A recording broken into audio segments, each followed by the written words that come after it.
Welcome back to my channel Creating New Stories.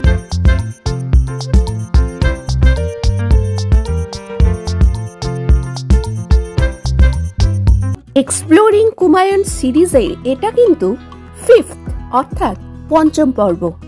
আগের 4টে পর্বে তোমরা দেখেছো Howrah to Lalkuan train journey, বিনসারের অপরূপ দৃশ্য, মুন্সিয়ারির রোমাঞ্চকর জার্নি আর মুন্সিয়ারি থেকে চকৌড়ি যাওয়ার পথে বছরের প্রথম স্নোফলের সাক্ষী ছিলাম আমরা, সাথে ছিল বৃত্তি ফলস। তোমরা যারা আমার আগের 4টে পর্ব মিস করে গেছো, আমি আমার ডেসক্রিপশন বক্সে আগের 4টে পর্বেরই লিংক দিয়ে রাখছি, তোমরা কিন্তু অবশ্যই দেখে নিও। তাছাড়া তোমরা আমার চ্যানেলের প্লেলিস্ট খুললেও সেখানে উত্তরাখণ্ড ট্যুর ফোল্ডার থেকে পরপর আগের 4টে পর্ব পেয়ে যাবে। তোমরা লাস্ট পর্বে দেখিয়েছো কৌশানীর KMVN এর কটেজে ছিলাম আমরা রাতে। তো নেক্সট ডে মর্নিং এ সকালে ব্রেকফাস্ট সেরে আমরা গাড়িতে চেপে পড়েছিলাম। তো আমরা চকৌড়ি থেকে এখন বেরিয়ে গেলাম, এখন আমরা যাচ্ছি বাগেশ্বর। তো চকৌড়ির যে KMVN এর কটেজটাতে ছিলাম, দুর্দান্ত, আমার তো খুব ভালো লেগেছে। আর একদম সামনে খুব সুন্দর, মানে পুরো পর্বত শৃঙ্গটা দেখা যাচ্ছে, যে পিছন দিয়ে তকুদা হাই করছে। মুখে কিছু আওয়াজ করো। হাই কাকিমা, এদিকে এদিকে।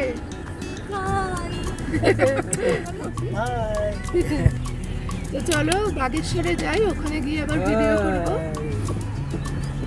কত হাই করো, ঠিক আছে চলো সাথে থাকো, আমরা আবার বাগেশ্বরে গিয়ে। কৌশানী থেকে বাগেশ্বর যাওয়ার পথের মনোমুগ্ধকর দৃশ্য চারিদিকে মনকে আরো দারুণ করে দিল। পাহাড় মানে তো পাইনের বন, তো সেই পাইন বনে কত যে পাইন ফল পড়েছিল চারিদিকে, আমি দেখে আর লোভ সামলাতে পারলাম না, চট করে গাড়ি থেকে নেমে পাইন ফল কোড়াতে ছুটলাম।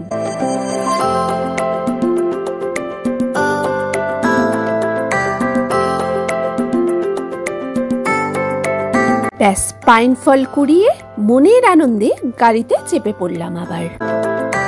সরজু ও গোমতী নদীর সঙ্গম স্থলে অবস্থিত বাগেশ্বর, পূর্ব ও পশ্চিম দিকে ভিলেশ্বর ও নীলেশ্বর পর্বতমালা দ্বারা বেষ্টিত।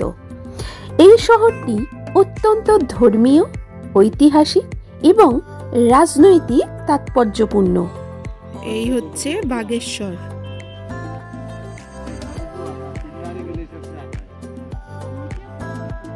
না গো, সরজু আর গোমতী, এইটা কি নদী?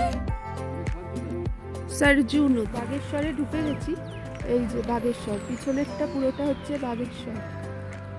এখানে দুটো নদীর মিলনস্থল, একটা হচ্ছে সরজু আর একটা হচ্ছে গোমতী। তো সেই দুটো নদীর মিডিলে আছে হচ্ছে বাগনাথ টেম্পল, তো আমরা সেখানেই যাব। তার আগে বাগনাথ সরজু নদী, এটা ব্রিজ। সরজু নদীর উপরে যে ব্রিজ আছে, সেই ব্রিজ দিয়ে খানিকটা এগোলেই পড়বে হচ্ছে বাগেশ্বর ডিস্ট্রিক্টে অবস্থিত বাগনাথ টেম্পল। বাগনাথ টেম্পল যেতে গেলে যে রাস্তা দিয়ে যেতে হয়, সেখানে কার পার্কিং এর কোনো সুবিধা নেই, কারণ পুরোটাই বাজার।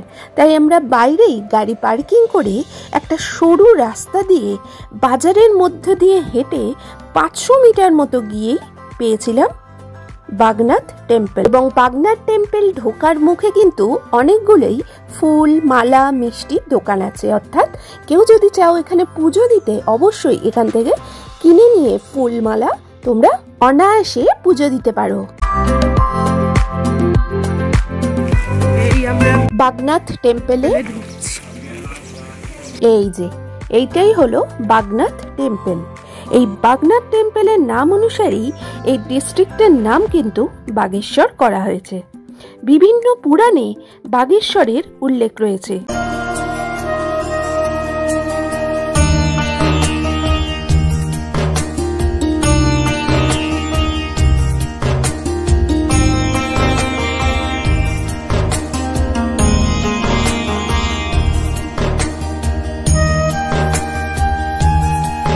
এই মন্দিরটি কুমায়ুন রাজা লক্ষ্মীচাঁদ নির্মাণ করেছিলেন।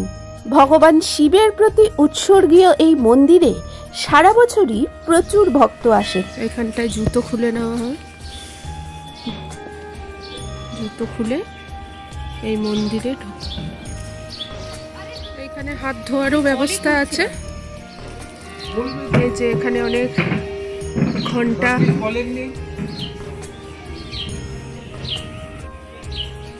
এই মন্দিরে ঢুকছে।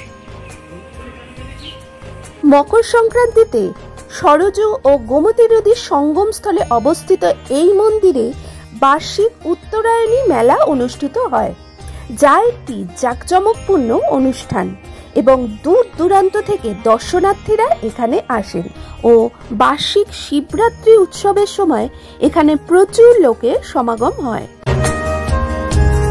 কথিত আছে যে মন্দিরটি সেই স্থানে অবস্থিত যেখানে ভগবান শিব তার বাঘ অবতারে আবির্ভূত হয়ে ঋষি মার্কণ্ডেয়কে আশীর্বাদ করেছিলেন।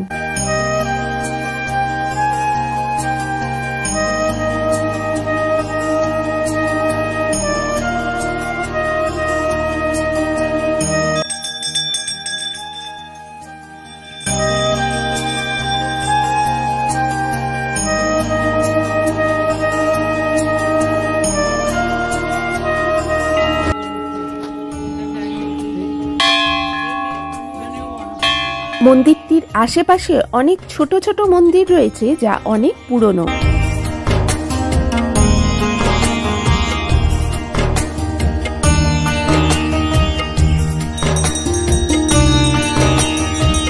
এই বাগনাথ মন্দিরের ঠিক পাশেই রয়েছে শ্রী দশনাম জুনা আখাড়া। এই জুনা আখাড়া হলো ভারতের সবচেয়ে বড় সাধু সম্প্রদায়, যাদের অধিকাংশই নাগা বাবা। এনাদেরকেই সনাতন ধর্মের রক্ষক বলা হয়। প্রকৃতপক্ষে এই নাগা বাবারাই কুম্ভ মেলায় পবিত্র স্নানের সময় নগ্নাবস্থায় ছাই দিয়ে ঢেকে পদযাত্রা করেন। তো আমরা এই আখাড়ার ভেতর দিয়ে হেঁটে চলে গেলাম সেই স্থানে যেখান থেকে দুই নদীর সঙ্গমস্থল দেখা যায়। এটা হচ্ছে গোমতী, ওটা হচ্ছে সরজু, আর এই হচ্ছে গোমতী সরজুর মিলনস্থল। সরজু আর গোমতী এই দুটো নদীর জলের রঙের পার্থক্য কিন্তু সহজেই বোঝা যাচ্ছিল। একটা একটু সবুজাভ টাইপের, আরেকটা একটু ঘোলাটে টাইপের। একটা কথা বলে রাখি, এই জুনা আখাড়া থেকে বেরিয়ে যে সরজু নদী, সেই সরজু নদীর পাড়ে কিন্তু শ্মশান, তাই আমরা ওই দিকটাতে খুব একটা গেলাম না।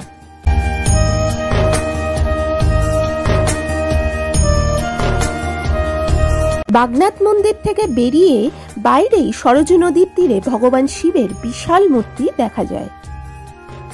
মিষ্টির দোকান, কত ধরনের মিষ্টি। এই হলো কুমায়ুনের স্থানীয় মিষ্টি বালমিঠাই, যেটা টেস্ট দারুণ। তোমরা এখানে এলে অবশ্যই এই মিষ্টিটা ট্রাই করো। মন্দির দর্শন করে মিষ্টি খেয়ে আমরা উঠে পড়লাম গাড়িতে। বাগনাথ টেম্পল থেকে বেরিয়ে যখন গাড়িতে উঠলাম তখন রাস্তার দুধারে দেখলাম গমের চাষ হচ্ছে। এখানে বোধহয় গম চাষটাই বেশি হয়।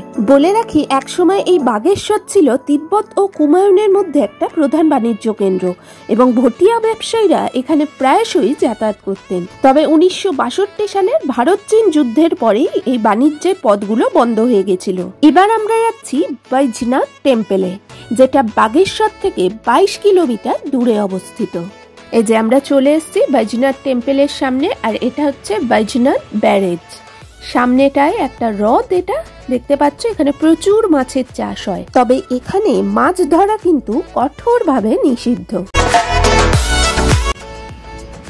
এন্ট্রি কোনটা? বৈজনাথ, এখান দিয়ে নিচে যেতে হবে।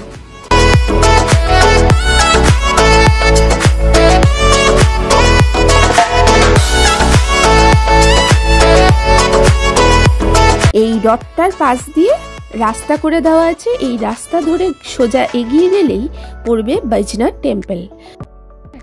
মাছ আছে, বেশ ভালো ডিপ জলটা, আর কি সুন্দর মাছ যাচ্ছে, অনেকগুলো রে মাছ। চলো মাছ ধরি, মাছ ধরে নিয়ে যাই, হোটেলে দিয়ে দেবো। সামনে আসছে, মানে সামনে আসছে মাছটা। এই যে এই মাথা তুললো রে। না না কই মাছ না, এটা এত বড় কই মাছ। শোল শোল। এটা একটা ঝিল, খুব সুন্দর নীরব নিরিবিলি জায়গা, বেশ ভালো। আর রোদটাও বেশ ভালো উঠেছে, এখানে অতটা ঠান্ডা নেই, ভালো ওয়েদার।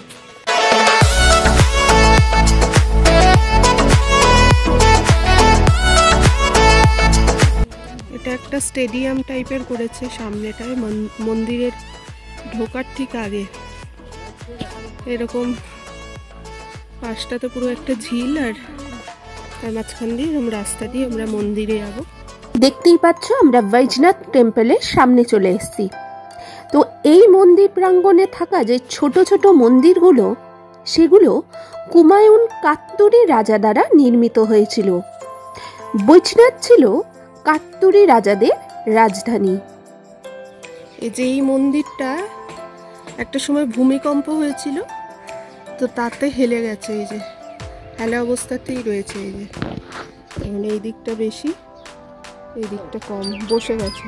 এই বৈজনাথ মন্দির প্রাঙ্গণে শিব, গণেশ, পার্বতী, চণ্ডিকা, কুবের, সূর্য ও ব্রহ্মার মূর্তি দিয়ে তৈরি ছোট ছোট মন্দির রয়েছে। এই বৈজনাথ টেম্পল ভগবান শিবের একটি রূপ বৈদ্যনাথ শিবের উদ্দেশ্যে উৎসর্গীকৃত। এই পিছনের দিকে একটা পার্ক টাইপের করে রেখেছে। আরে কিভাবে, তবে এখানকার যে মূল মন্দির, সেখানে কিন্তু দেবী পার্বতীর একটা সুন্দর মূর্তি রয়েছে। বৈজনাথ থেকে কৌশানী যাওয়ার পথে বাগেশ্বর রোডেই পড়বে এই টি গার্ডেন। এটি কৌশানীর প্রধান শহর থেকে 5 কিলোমিটার দূরে অবস্থিত। নতুন বানিয়েছে জানো তো, গন্ধ বেরোচ্ছে, দেখো নতুন রং করেছে এটা। কিরে ডাবিট, ভালো আছিস? এই তো এগুলোই তো চা গাছ।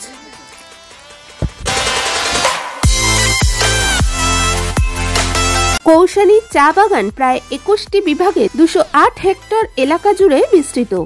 বিদেশি গিরিহাট চা কৌশানী চা বাগানের চা পাতা থেকেই তৈরি হয়।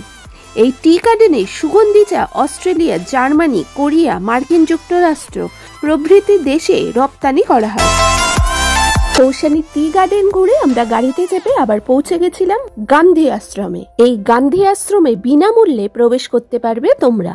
আর দেখতেই পাচ্ছ আশ্রমের সামনে কার পার্কিং এরও সুব্যবস্থা রয়েছে।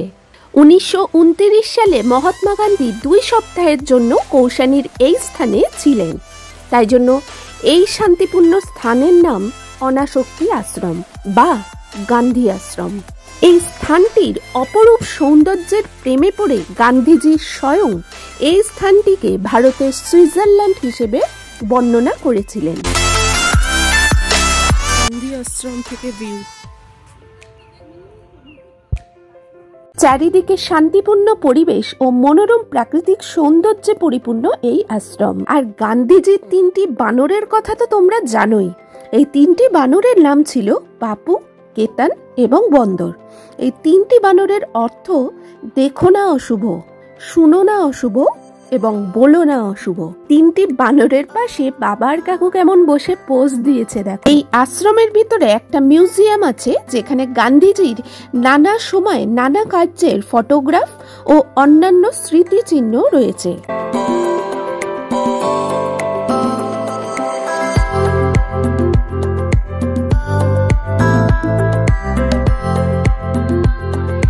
এই হলো কৌশানী।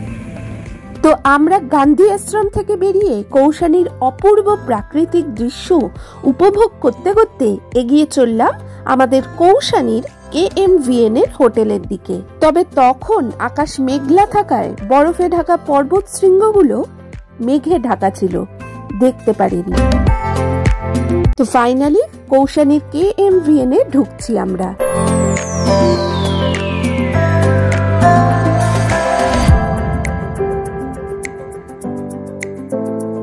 হোটেলে চেক ইন করে লাগেজ রেখে বেরিয়ে পড়েছিলাম হোটেলের আশেপাশে একটু ঘুরতে।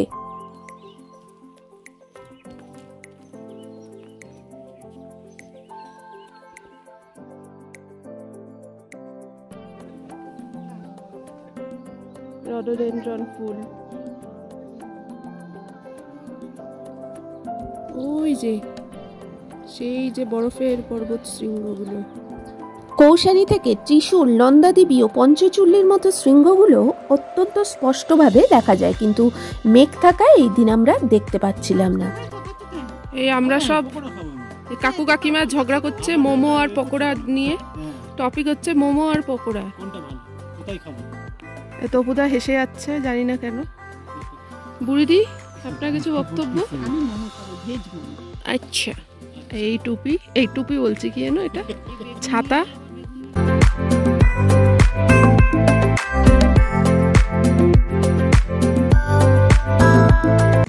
এই যে বরফ, এই যে বরফের পাহাড়। মোমো এসে গেছে। মোমোগুলো বেশ অন্য ধরনের হয়েছে। মোমোগুলোর টেস্ট কিন্তু অসাধারণ ছিল। এই যে রেইনবো। ভাগ্যদেবতা নিশ্চয়ই ওই দিন প্রসন্ন ছিলেন, নয়তো চোখের সামনে এইভাবে রামধনু তৈরি হতে দেখা, তাও আবার পাহাড় চূড়া থেকে, সাক্ষাৎ ভাগ্যবোধে একেই বলে। একেবারে অর্ধবৃত্তের আকারে আকাশে রামধনু। আহা, মনটা যেন একরাশ মুগ্ধতায় ভরে উঠল। জানি না তোমরা কতটা বুঝতে পারছো, বাট আমরা কিন্তু চোখের সামনে একদম স্পষ্ট বুঝতে পারছিলাম রামধনু। কৌশানীর কেএমভিএন, এই যে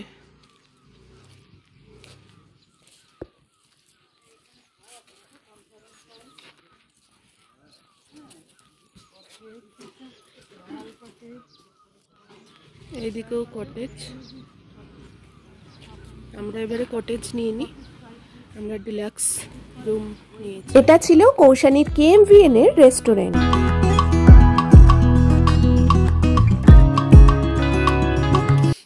রাত্রিবেলার ভিউ কৌশানী, কি দারুণ। যেহেতু সারাদিন মোটামুটি আমরা ঘুরেছি, তো রাত্রে তাড়াতাড়ি খেয়ে শুয়ে পড়েছিলাম।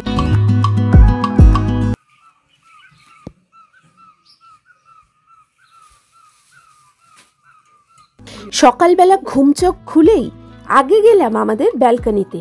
না, আজ সকালে প্রকৃতি আমাদের নিরাশ করেনি। ব্যালকনি থেকে পরিষ্কার বরফ শুভ্র পাহাড় চোখে পড়ল। এইরকম দৃশ্য উপভোগ করার জন্যই তো আমরা উত্তরাখণ্ড ট্যুরের প্রতিটা জায়গাতে কেএমভিএন এর হোটেল বুক করেছিলাম। সেটা তোমরা আমার আগের পর্বগুলো দেখে নিশ্চয়ই জেনে গেছো।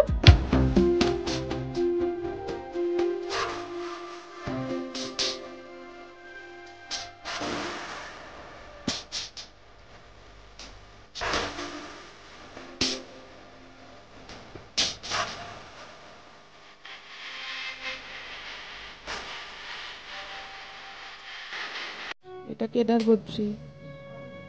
এটা কি পাশেরটা?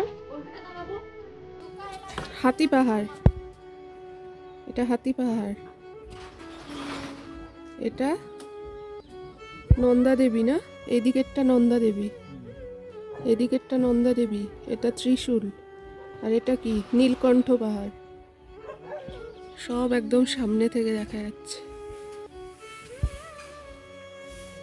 ভাবছি এবার হিমালয় গিয়েই ধ্যান করব, কি আর হবে এখানে থেকে। তো অপরূপ এই দৃশ্যের সাথেই এই পর্ব এখানেই শেষ করছি।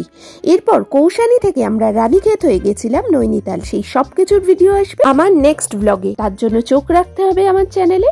যারা এখনো আমার চ্যানেলটা সাবস্ক্রাইব করোনি, তাড়াতাড়ি সাবস্ক্রাইব করে দাও। আর ভিডিওটা ভালো লাগলে অবশ্যই লাইক, কমেন্ট আর শেয়ার করতে ভুলো না। Thank you.